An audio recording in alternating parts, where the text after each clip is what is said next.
आज मैं science think academy में हाज़िर हूँ।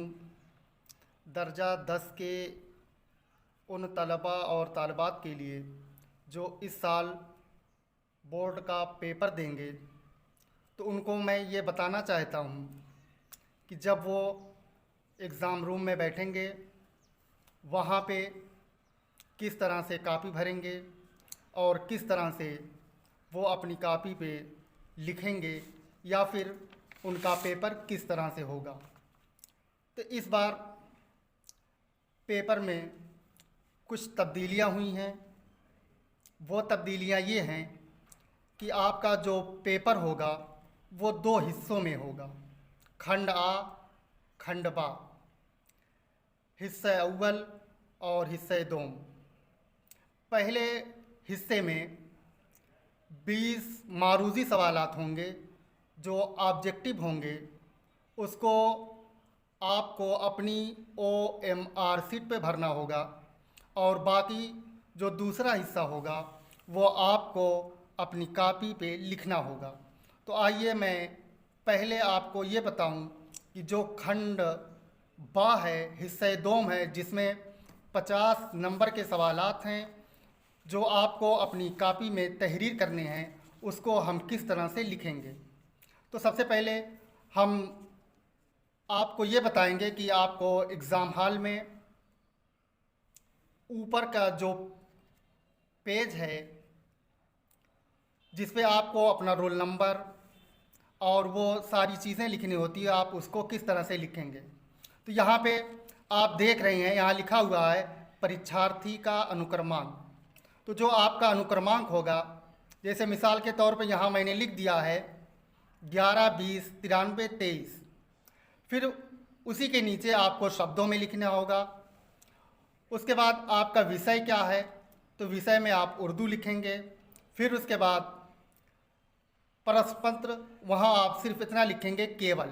उसके बाद फिर नीचे आप आएंगे तो वहाँ आपको परीक्षा का दिन लिखना होगा और फिर उसके नीचे आपको परीक्षा का दिनांक लिखना होगा और दिनांक के साथ साथ आपको पाली भी लिखनी होगी कि आप प्रथम पाली में पेपर दे रहे हैं या द्वितीय पाली में, और फिर नीचे आपको परीक्षा केंद्र का नाम देना होगा।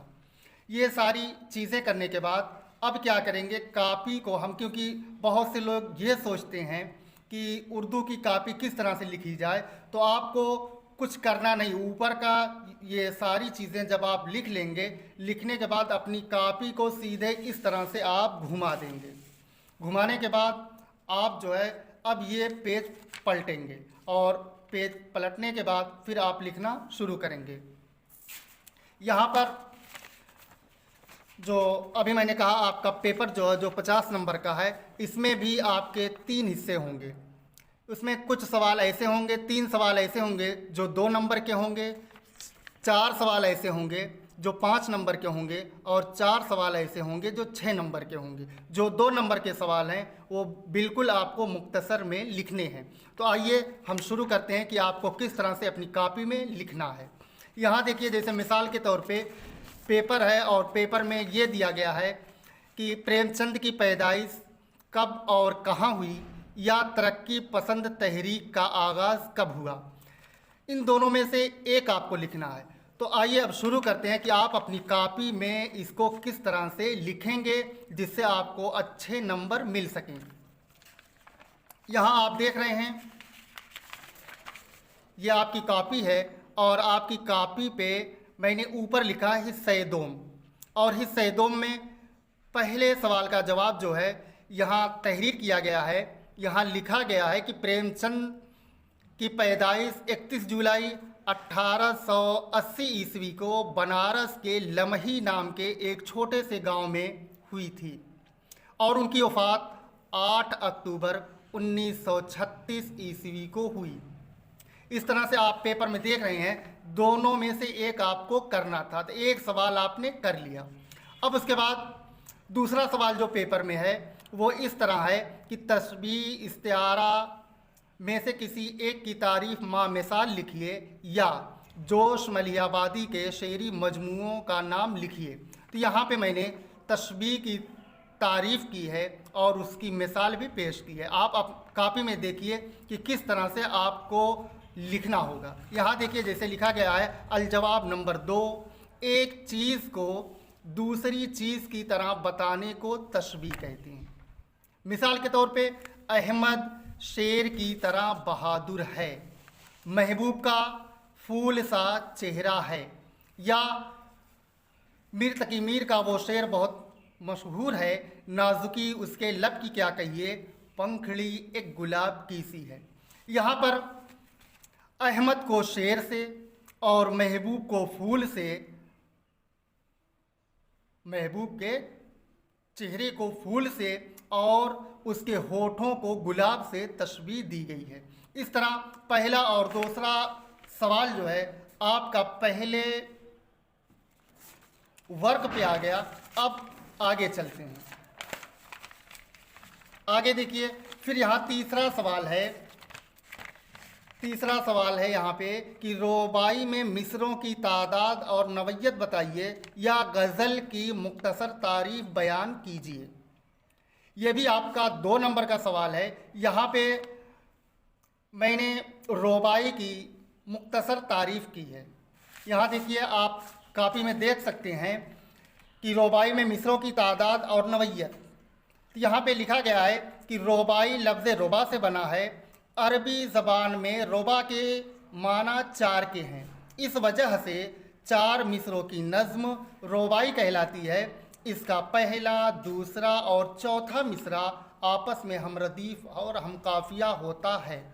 इसका चौथा मिसरा जो होता है वो लफ्ज़ी बंदिश और मज़मून के एतबार से शानदार होता है और असल में यही हासिल रोबाई होता है। चौथा मिसरा सबसे ज़्यादा पुरजोर होता है। इस तरह आपके 2 नंबर का सवाल ये भी हल हो चुका है।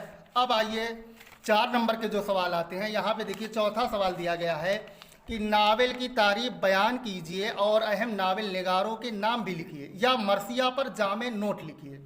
तो दोनों में से आपको एक करना है, या तो आप नावल की तारीफ बयान कीजिए या फिर मरसिया पे नोट लिखिए। तो यहाँ मिसाल के तौर पे मैंने नावल की तारीफ को बयान किया है। देखिए यहाँ लिखा गया है, अल जवाब नंबर 4, नावल की तारीफ। नावल अंग्रेज़ी ज़बान का लफ्ज़ है जिसके माना नए के हैं। किस्सा निगारी को ये नाम इसलिए दिया गया कि ये दास्तान या किस्सा निगारी के मुकाबले में नया था, क्योंकि उस ज़माने में ये रवाज था जब हमारी तफरीह के ऐसे सामान मैसर न थे कि जिससे इंसान कुछ अपनी दिलजुई कर सके। तो पहले क्या होता था कि लोग दिन भर अपना काम धंधे करने के बाद जब इकट्ठे होने के बाद वो क्या करते थे, आपस में बैठकर बातें करते। आप बीती ने धीरे धीरे क्या है, जगबीती का रूप अख्तियार किया और फिर इस तरह से उसमें कुछ ऐसे अनासिर आ गए जो फ़ौक़ फितरी थी, यानी जिनका हकीकत से कोई ताल्लुक़ नहीं था। तो बहरहाल ज़माना बदलता गया और ज़माने के साथ साथ दास्तान, किस्से और ये सारी चीज़ें भी बदली। नावल एक नए रूप में आया। नावल क्या है, हमारी हकीकी ज़िंदगी से जुड़ा हुआ है। इसमें जो भी बातें कही जाती हैं वो ज़िंदगी की हकीकत से जुड़ी होती हैं। यहाँ देखिए, जैसे मिसाल के तौर पे आगे मैं बताता हूँ, जो कापी में तहरीर किया गया है कि नया था अलीगढ़। तहरीक के दौरान उर्दू में सिर्फ नावल का आगाज़ हुआ, यानी जब अलीगढ़ तहरीक शुरू हुई उसी दौरान क्या है, ये नावल वजूद में आया। नावल एक तरह से ज़िंदगी की किताब होती है क्योंकि इसके वाक़यात हमारी हकीकी ज़िंदगी से जुड़े हुए होते हैं। इसमें फ़ौक़ फितरी वाक़यात को शामिल नहीं किया जाता। नावल में शुरू से आखिर तक एक ही कहानी और एक ही प्लाट होता है, क्योंकि दास्तानों में या अफसानों में कई कहानियाँ होती हैं जो एक दूसरे से जुड़ी होती हैं। लेकिन नावल में क्या होता है, एक ही कहानी होती है जो शुरू से आखिर तक होती है, एक ही प्लाट होता है। उसमें किरदार भी शुरू से आखिर तक एक ही होते हैं, क्योंकि जब कहानी एक है तो किरदार भी क्या है, शुरू से आखिर तक एक ही होता है। नावल की कहानी हकीकी इंसानों की कहानी मालूम होती है। अब उसके बाद यहाँ पे मैंने तहरीर किया है नावल के अज्जाए तरकीबी। तो उसके जो अज्जाए तरकीबी हैं वो दर्ज झेल हैं। इसमें पहला है प्लाट यानी कहानी, यानी जो नावल लिखा जा रहा है उसकी कहानी क्या है। दूसरा है किरदार, किरदार। तीसरा है मकालमा, और चौथा है नजरिए हयात, और पांचवा है मंजर कशी। लेकिन कुछ ऐसे भी नावल लिखे गए जिसमें रवायती अज्जाए तरकीबी नहीं मिलते हैं। प्लाट व मौजू के एतबार से नावल की बहुत सी इकसाम है, यहाँ इकसाम को नहीं लिखा गया है। अब उसके बाद मैंने अगली हेडिंग दी है अहम नावल निगारों के नाम और उनके नावल। तो यहाँ पे देखिए, जैसे पहला नाम जो दिया गया है नज़ीर अहमद, इनका मुरातुल उरूस तौबतुन नुसूर, ये बहुत मशहूर है। दूसरा नाम दिया गया रतन नाथ सरसार का, उनका फसाने आज़ाद। तीसरा नाम दिया गया मिर्ज़ा हादी रुसवा, इनका बहुत मशहूर उमराव जान अदा। और इन सब के अलावा सज्जाद हुसैन, सरफराज हुसैन, अब्दुल हलीम शरर वगैरह के नाम खसूसियत के साथ काबिल ज़िक्र हैं। रुसवा के बाद प्रेमचंद का शुमार उर्दू के बड़े नावल निगारों में होता है। उनके नावलों में गौदान शाहकार का दर्जा रखता है, यानी गौदान, उन्होंने जो भी नावल लिखे, बहुत से नावल लिखे, कमोबेश 50 से ज़ायद हैं, लेकिन उनमें जो शोहरत, जो मकबूलियत गौदान को हासिल हुई वो किसी और को हासिल ना हो सकी।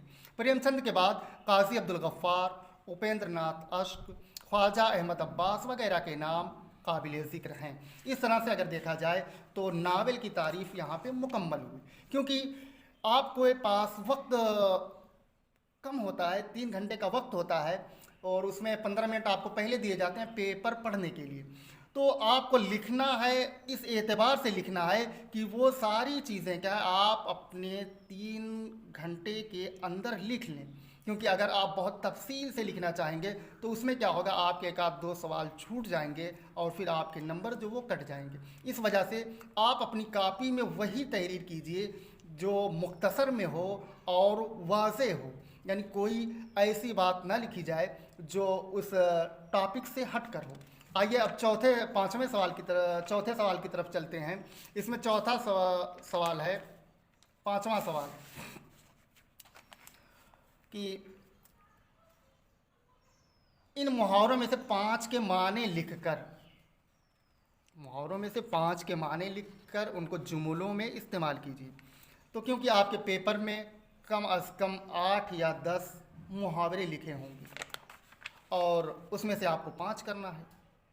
तो यहाँ पे जैसे मैंने जो कॉपी में लिखा है, जैसे खून सफ़ेद होना, बाल बाल बचना, ऊंची दुकान, फीका पकवान, या मुल्ला की दौड़ मस्जिद तक। तो उसमें होता क्या है, क्योंकि जो लिखना होता है कि पहले आप मुहावरे का माना लिखिए। जैसे यहाँ पे आप देख सकते हैं कॉपी में एक जगह अल्फाज लिखा गया है, फिर उसके बाद माने लिखा गया है, और फिर उसके बाद जुमलों में इस्तेमाल। बच्चे क्या करते हैं कि इसमें कुछ गलतियाँ कर बैठते हैं, वो या तो अल्फाज माने इस तरह से लिख देते हैं कि वो बिल्कुल क्लियर दिखाई नहीं देते हैं। क्योंकि आप कॉपी में लिख रहे हैं, तो जब कॉपी में लिखिए तो इस बात का भी लिहाज रखिए कि जो आप लिख रहे हैं वो बिल्कुल साफ़ हो, सुथरा हो, खुशखत हो, और जो आप जुमलों में इस्तेमाल कर रहे हैं वो क्या है, बिल्कुल क्लियर हो। तो यहाँ पे जैसे पहला मैंने लिखा खून सफ़ेद होना, यानी बेरहम होना। आजकल एक भाई दूसरे भाई का दुश्मन बन बैठा है, गोया इनके खून सफ़ेद हो चुके हैं या इनका खून सफ़ेद हो चुका है, और ये सच है। आज मोहब्बत जो है दिन ब दिन लोगों के दिलों से ख़त्म होती जा रही। दूसरा मैंने ऑप्शन दिया बाल बाल बचना, यानी ख़तरे से निकलना या ख़तरे से बचना। वो हादसे में कल बाल बाल बच गया।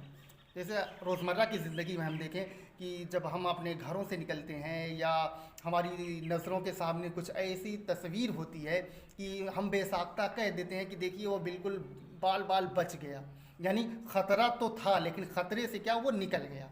अगला है हाथ पीले करना, यानी शादी कर देना। यहाँ देखिए जुमलों में इस्तेमाल लिखा गया है कि अहमद ने अपनी बेटी के हाथ पीले कर दिए, यानी अहमद ने क्या किया, अपनी बेटी की शादी कर दी। अगला है ऊंची दुकान फीका पकवान, शोहरत ज़्यादा असलियत मामूली। यहाँ देखिए लिखा गया है कि बाज़ लोग मामूली इल्म फ़न रखने के बावजूद बड़े मशहूर हो जाते हैं, इसीलिए तो कहा गया है ऊंची दुकान फीका पकवान। अगला है मुल्ला की दौड़ मस्जिद तक, यानी मामूली पहुंच, यानी महदूद दायरा। यहाँ देखिए लिखा गया है नन्हे भाई हर बात नासिर अली साहब से बताते हैं, यानी उनका वही मामला है कि मुल्ला की दौड़ मस्जिद तक। अब आइए हम छठे सवाल की तरफ आते हैं। इसमें देखिए आप पेपर में देख सकते हैं कि सिफत की तारीफ़ मा मिसाल बयान कीजिए और इक़साम सिफत भी लिखिए, या लफ़ व नस्र हुस्न तालील मुबालगा में से किसी दो की तारीफ़ बयान कीजिए। तो यहाँ पे भी छठा सवाल देखिए आपको कापी में किस तरह से लिखना है। देखिए यहाँ वाज़ेह तौर पे लिखा गया अल जवाब नंबर 6। अब उसमें ऑप्शन था कि सिफत की तारीफ़ बयान कीजिए या लफ़ व नस्र हुस्न तालील मुबालगा में से किसी एक की तारीफ़ बयान कीजिए। तो यहाँ देखिए लिखा गया सिफत, यानी हम नीचे वाला ना करके या वाला ना करके हम पहला कर रहे हैं सिफत की तारीफ़। तो यहाँ देखिए सिफत की तारीफ़ में लिखा गया सिफत वो कलमा है जो किसी इस्म की हालत, कैफियत, भलाई या मिक़दार या तादाद को ज़ाहिर करे। मसलन बेकार लोग, जाहिल आदमी, सच्चा मोती, तंदुरुस्त बच्चा वगैरह। और फिर नीचे लिखा गया है सिफत की इक़साम, यानी उसकी किस्में। तो वो देखिए 5 हैं। यहाँ पहला लिखा गया है सिफत अददी, सिफत ज़ाती, सिफत निस्बती, सिफत मिक़दारी और सिफत इशारा। और फिर आगे क्या है उनकी सिर्फ मिसाल लिखी गई है, तारीफ़ नहीं लिखी गई है। जैसे आप देख सकते हैं 5 घोड़े, मीठा अनार, हिंदी अरबी, या 4 सेर घी, ये है वो वगैरह। यहाँ सिर्फ और सिर्फ मिसाल पेश की गई है, वजाहत नहीं की गई है। वजाहत किसकी की गई है? सिर्फ और सिर्फ सिफत की तारीफ़ बयान की गई है। जैसे आप पेपर में देख सकते हैं कि पेपर में लिखा है कि सिफत की तारीफ़ मा मिसाल बयान कीजिए, यानी सिफत की तारीफ़ आपको मिसाल के साथ बयान करना है और बाकी जो है उसके क्या है सिर्फ नाम लिखने हैं। तो आप इस तरह से अपनी कापी में लिखिएगा। अब उसके बाद आते हैं हम 7वें सवाल की तरफ। इसमें आप देख सकते हैं कि मुंदरजा झेल में से किसी एक की तशरीह सयाक़ो सबाक के साथ लिखिए। ये आपका हिस्सा नज़्म से है। आपको इस तरह के 2 सवाल मिलेंगे, एक सवाल आपका नस्र से होगा, एक नज़्म से होगा। तो यहाँ जो 7वां सवाल मैंने अपनी कापी में लिखा है वो नज़्म से है। यहाँ देखिए जैसे आप देख रहे हैं मौलाना हाली की एक बहुत मशहूर नज़्म है मुनाजाते बेवा, यानी इस नज़्म में हाली ने क्या किया है, एक ऐसी औरत के हालात का तज़किरा किया है जो बेवा हो चुकी है, जिसका शौहर इंतकाल कर चुका है और वो हालात की मारी हुई है, दर दर की ठोकरें खाने पे मजबूर है। लेकिन फिर भी क्या है, जब इंसान हर तरफ से थक जाता है, हार जाता है, तो फिर क्या है वो उस रब्बे कदीर के आगे हाथ फैलाता है जिसकी बारगाह से कोई मायूस नहीं होता। तो यहाँ पे आप देख रहे हैं कि उस नज़्म का के जो अशार हैं आपको स्क्रीन पे दिख रहे हैं कि ये इज़्ज़त और अज़मत वाले, रहमत और अदालत वाले, दुखड़ा तुझसे कहना दिल का, एक बशरियत का है तकाज़ा, दिल पर जब बरछी चलती आह कलेजे से निकलती, जब भी कोई दुख याद आता जी बेसाख्ता भर आता। या फिर आगे दिया गया है कि जोश मलियाबादी की एक नज़्म है, किस ज़बां से कह रहे हो तुम सौदागरो, दहर में इंसानियत के नाम को ऊंचा करो, जिसको सब कहते हैं हिटलर भेड़िया है भेड़िया, भेड़िए को मार दो पे अमनो बका। तो यहाँ पे देखिए ऑप्शन में दिया गया है कि आप या तो ये या फिर ये दोनों में से आपको एक करना है। तो मैंने कापी में यहाँ देखिए अल जवाब नंबर 7 लिखा है और 7 में क्या है पहला, यहाँ आप देख रहे हैं पहला। और यहाँ क्या है इशारा, देखिए इशारे में लिखा गया, जैसे आप शेर देख रहे हैं, अशार देख रहे हैं, तो यहाँ क्या ए इज़्ज़त वाले और अज़मत वाले ये पहला मिसरा है और आपके पेपर का जो आखिरी मिसरा है बेसाख्ता भर आता है, जी बेसाख्ता भर आता है। तो इशारे में देखिए पहले मिसरे के में ए इज़्ज़त वाले और फिर डॉट डॉट कर दिया गया है और फिर आखिर का क्या है भर आता है। तो तो इस तरह से आपको क्या है इशारे में लिखना होगा। फिर उसके बाद क्या है सयाक़ व सबाक़। सयाक़ व सबाक़ में क्या है कि आपको सिर्फ इतना लिखना होता है कि सयाक़ में कि ये नज़्म का उन्वान क्या है और नज़्म के लिखने वाले कौन हैं और किताब का नाम क्या है, और फिर सबाक़ में क्या है उसके मुतालिक आपको लिखना होता है। तो यहाँ देखिए जैसे लिखा गया है सयाक़ व सबाक़ कि ये अशार हमारी पढ़ी हुई किताब उर्दू की नई किताब के हिस्सा नज़्म से मुनाजात बेवा से लिया गया है। इसके शायर उर्दू के मशहूर मारूफ शायर व अदीब ख्वाजा अल्ताफ़ हुसैन हाली हैं। इन अशार में हाली ने एक ऐसी औरत की ज़िंदगी का नक्शा खींचा है जो बेवा है, हालात की मारी है, ज़िंदगी में जब हर तरफ से वो मायूस होती है तो वो अपने माबूद हकीकी के दरबार में अपनी फ़रियाद को पेश करती है, अपने दुख दर्द को बयान करती है। और फिर उसके बाद क्या है उसकी यहाँ तशरीह की गई है, क्योंकि वक्त ज़्यादा हो जाएगा इस वजह से यहाँ देखिए आप तशरीह देख रहे हैं। इस तरह से आप हेडिंग दीजिएगा, फिर उसकी तशरीह कीजिएगा, और तशरीह करने के बाद फिर इस तरह से देख रहे हैं आप, तशरीह करने के बाद जो है फिर आपका वो सवाल ख़त्म हो जाएगा और फिर आपको अगले सवाल लिखने होंगे। तो यहाँ पे फिर मैं आता हूँ 8वें सवाल की तरफ। 8वां सवाल क्या है कि मुंदरजा झेल में से किसी एक इक़्तिबास का मतलब सयाक़ व सबाक़ के साथ लिखिए। ये देखिए नस्र से है। यहाँ देखिए पूरा पैराग्राफ आपकी नज़रों के सामने नहीं है। यहाँ देखिए तमाम शहर दुनिया है देना है, और फिर दूसरे रोशनी है। तो ये दो है। एक देखिए ये पहला जो पेपर में आपके हल किया गया है उसका आपसे आपको सबाक़ देखिए और इशारा और फिर उसको किस तरह से मतलब लिखना। मतलब का मतलब ये होता है कि जो आपका इक़्तिबास है आप उसको पढ़िए, क्योंकि पेपर में इस तरह से लिखा रहता है कि मुंदरजा झेल इक़्तिबासात में से, यानी दो हैं, दो में से आपको एक करने हैं। मुंदरजा झेल इक़्तिबासात में से किसी एक का मतलब अपनी ज़बान में तहरीर कीजिए या आसान ज़बान में लिखिए। तो उसको क्या है आप सयाक़ व सबाक़ देखिए किस तरह से लिखेंगे। यहाँ देखिए दिया गया है कि पहले हमने क्या किया, इशारा। इशारा तमाम शहर में और रंज देना है। अब यहाँ देखिए सयाक़ व सबाक़, ये इक़्तिबास हमारी दरसी किताब उर्दू की नई किताब के सबक उमराव जान अदा से लिया गया है। उमराव जान अदा क्या है, इसके मुसन्निफ़ उर्दू ज़बान व अदब के में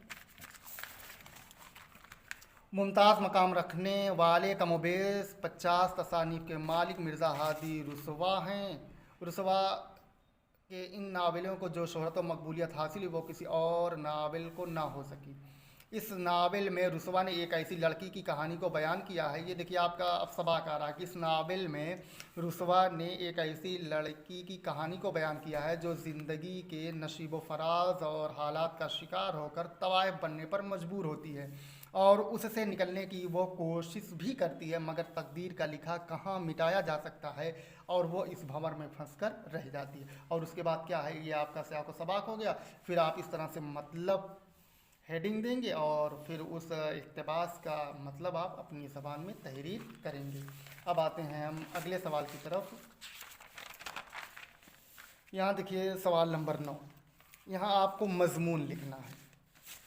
मज़मून लिखना है तो आप जब पेपर लेंगे तो वहाँ आपको पेपर में कुछ इस तरह से लिखा हुआ मिलेगा कि दर्ज झेल में से किसी एक पर मज़मून लिखिए। वहाँ कई ऑप्शन आपके होंगे, 2 या 3 या 4 ऑप्शन होंगे। जैसे यहाँ देख सकते हैं कि मुंदरजा झेल में से किसी एक पर मज़मून लिखिए। यहाँ जो पहला ऑप्शन दिया गया है वो वक्त की पाबंदी, दूसरा है मौसम बरसात और तीसरा है पसंदीदा अदीब।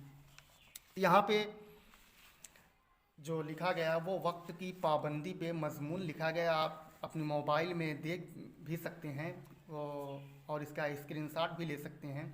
तो मज़मून में क्या होता है, मज़मून में ये देखा जाता है कि जिसमें आपकी सलाहियत को देखा जाता है, आपको परखा जाता है कि आपके पास कितनी सलाहियत है, आप क्या लिख सकते हैं, या आपके पास अल्फाजों का ज़ख़ीरा क्या है, या आपके लिखने का जो अंदाज़ है वो क्या है। ज़रूरी नहीं है कि जो हमने किताब में पढ़ा है एक एक लफ्ज़, एक एक हर्फ, एक एक जुमला हूबहू वही लिखें। मज़मून में ये पाबंदी नहीं। मज़मून में पाबंदी क्या है कि आपको का जो मज़मून है, जो टॉपिक है, जिस टॉपिक पे आप लिख रहे हैं उसके बारे में आप तफसील से लिखिए, तफसील से लिखिए, और जो भी लिखिए आप बिल्कुल क्लियर लिखिए। जैसे यहाँ देखिए वक्त की पाबंदी पे लिखना था तो यहाँ वक्त की पाबंदी पे लिखा गया, आप देख रहे हैं। और वक्त की पाबंदी पे मज़मून लिखने के बाद जो है फिर हम आते हैं अपने अगले सवाल की तरफ। मेरे ख्याल से मज़मून में आपको कोई दिक्कत या कोई परेशानी नहीं होगी, क्योंकि मज़मून जो है वो आप बआसानी लिख सकते हैं। और फिर हम आते हैं अपने 10वें सवाल की तरफ। 10वां सवाल है खुलासा। खुलासा, तो खुलासे में जो 10वां सवाल आपका होगा वो आपके पेपर में कुछ आगे या पीछे भी हो सकता है, तो आप उससे घबराइएगा ना, क्योंकि कभी आगे भी आ सकता है, कभी पीछे भी आ सकता है। सवाल नंबर 9 भी हो सकता है, सवाल नंबर 8 भी हो सकता है, सवाल नंबर 11 भी हो सकता है, या उससे पहले भी आ सकता है। तो खुलासा क्या है? खुलासे में आपको करना ये होता है कि बच्चे जब पेपर पकड़ते हैं तो पेपर में जो लिखा होता है वही हूबहू क्या है अपनी कॉपी में सिर्फ ऊपर खुलासा हेडिंग दे देते हैं और उसको लिख देते हैं।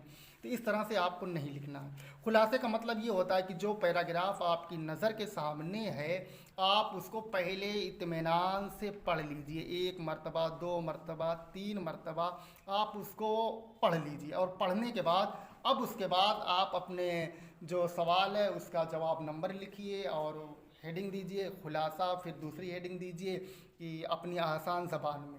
उसमें करना क्या है, आप उसको पढ़िए, पढ़ने के बाद उसको अपने अल्फाज में लिखिए, लेकिन इस तरह से लिखिए कि उसकी तहरीर तो बदल जाए लेकिन उसके मफहूम ना बदले, यानी जो बात कही गई है उसका मतलब वही निकले लेकिन आपके लिखने का जो अंदाज़ है वो बदल जाए। तो इस तरह से आपको खुलासा लिखना है। और ये भी आपका क्या है 6 नंबर का होता है। और खुलासे में अगर आप अच्छे तरीके से लिखते हैं, यानी थोड़ा सा अपने अक्ल के दरवाज़े को खोलते हैं, थोड़ा सा उसको पढ़ते हैं, अपने जहन पे ज़ोर देते हैं और उसको अपनी आसान ज़बान में लिखते हैं, तो इसमें इम्कान ये होते हैं कि आपको पूरे के पूरे नंबर मिल सकते हैं। लेकिन इसके लिए शर्त ये है कि आप उसको अपनी आसान ज़बान में लिखें, खुद से ख़त तहरीर करें, और जो इमले की गलती है वो कहीं पे आपसे ना हो। और फिर हम आते हैं आखिरी सवाल की तरफ, यानी सवाल नंबर 11। सवाल नंबर 11 क्या है कि दर्ज झेल में से किसी एक के हालात ज़िंदगी और खुसूसियात को लिखिए।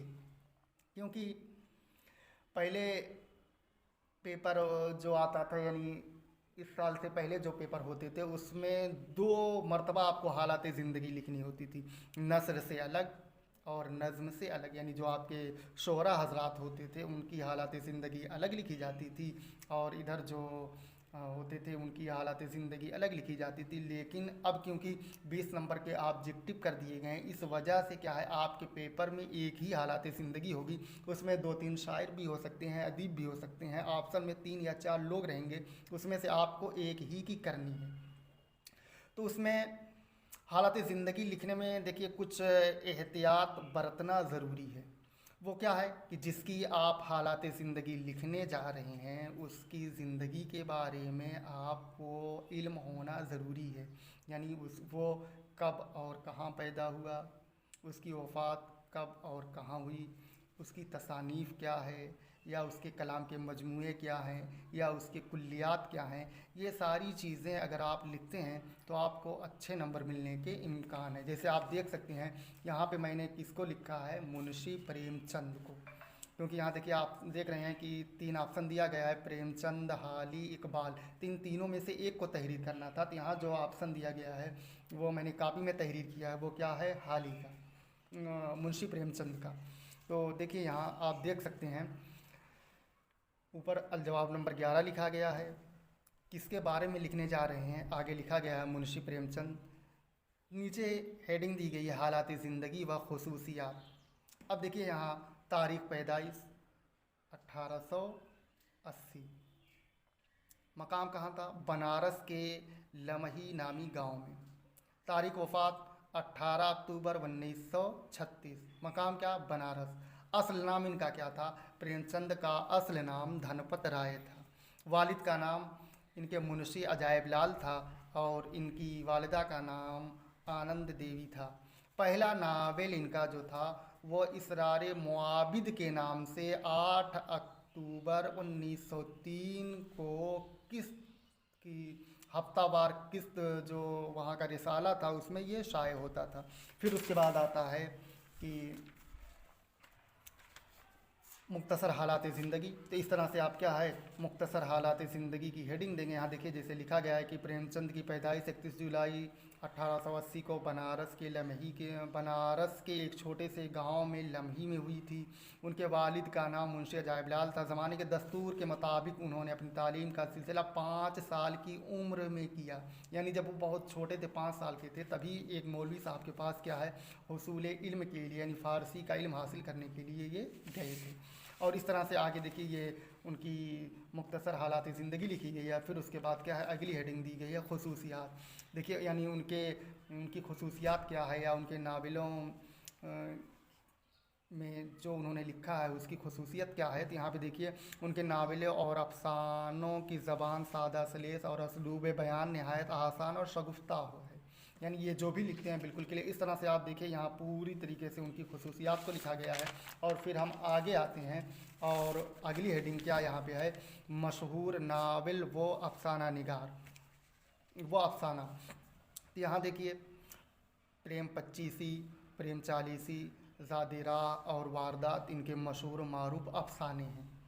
और नावलों में बाज़ार हुस्न, गोशयाफियत, चौगान हस्ती, गौदान उनका मशहूर नावल है। नावलों में जो शोहरत और मकबूलियत गौदान को हासिल हुई वो किसी और को ना हो सकी। बहरहाल इस तरह से क्या है उनके नावल के बारे में भी यहाँ लिखा गया। अब इस तरह से क्या है आप अपने 50 नंबर का पेपर बिल्कुल हल कर चुके हैं। अब आखिर में जो नीचे बचा हुआ है सादा पेज उस पर क्या है आप अपना अनुक्रमांक लिख सकते हैं। यहाँ देखिए जैसे मैंने अनुक्रमांक लिख के यक्स कर दिया है, जो आपका अनुक्रमांक होगा आप लिखिएगा। अब आइए अब हम आते हैं खंड का की तरफ, यानी हिस्से अव्वल जो 20 नंबर का ऑब्जेक्टिव है उसको आप किस तरह से अपनी OMR सीट पर भरेंगे, क्योंकि इसको भरने के लिए नहायत आपको एहतियात बरतने होंगे। एक छोटी सी भी गलती क्या है आप के नंबर को काट सकती है, आपका नंबर ख़राब हो सकता है। तो चलिए यहाँ मैं मिसाल के तौर पे आपको बताऊं, जैसे ये आपकी OMR सीट है और यहाँ पे क्या है आप देख रहे हैं ऊपर जो दिया गया है यहाँ क्या है आपका जो जनपद है यानी ज़िला है तो उसमें क्या है आपको अपने ज़िले का कोड लिखना होगा। जैसे मान लीजिए आप अम्बेडकर नगर के हैं तो अम्बेडकर नगर का ज़िला कोड कितना है 64, और यहाँ देखिए लिखा भी गया है अम्बेडकर नगर। उसके बाद अगला क्या है यानी जहाँ पे आप परीक्षा दे रहे हैं वो वहाँ का परीक्षा केंद्र कोड क्या है। तो जैसे जो परीक्षा कोड होगा जब आप विद्यालय में जाएंगे तो वो आपको बताया जाएगा। मिसाल के तौर पर जैसे यहाँ मैंने लिख दिया है 18500। और फिर अगला क्या है अगले नीचे लिखा हुआ है अनुक्रमांक। तो अनुक्रमांक जो आपका अनुक्रमांक होगा वो आप अपना अनुक्रमांक लिखिएगा। जैसे यहाँ लिखा गया है 11, 20, 93, 23।